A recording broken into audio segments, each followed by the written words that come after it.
வணக்கம் CM sir. தமிழ்நாட்டில் சட்டம் ஒழுங்கு சரியில்லை, அதை சரி செய்யுங்க அப்படின்னு உங்ககிட்ட முறையிட்டா நாங்கள் இப்போ தானே ஆட்சிக்கு வந்திருக்கோம், ஒரு 6 மாதம் டைம் கொடுங்க அப்படின்னு சொல்லி கேட்குறீங்க. போன ஆட்சியில் சென்ற முதலமைச்சர் தூத்துக்குடி விளாத்திக்குளத்தில் ஒரு பெண்ணுக்கு பாலியல் வன்கொடுமை நடந்தப்ப இதுக்கு நாங்கள் பொறுப்பேற்றுக்கிறோம் அப்படின்னு சொல்லி தாமாக முன் மன்னிப்பு கேட்டு தகுந்த நடவடிக்கை எடுத்து இன்னைக்கு அவருக்கு உச்சபட்ச தண்டனையும் கிடைச்சிருக்கு.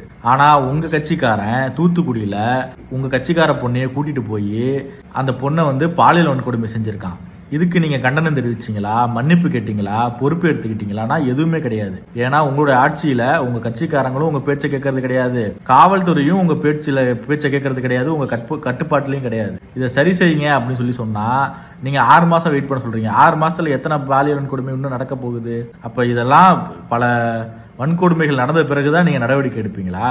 இல்லை நவம்பர் டிசம்பரில் தான் உங்களை நாங்கள் கேள்வி கேட்கணுமா? அது வரையும் இதெல்லாம் சகிச்சுக்கிட்டு போகணுமா? விரைந்து நடவடிக்கை எடுங்க, இல்லைனா ஆட்சியை ராஜினாமா பண்ணிட்டு போங்க.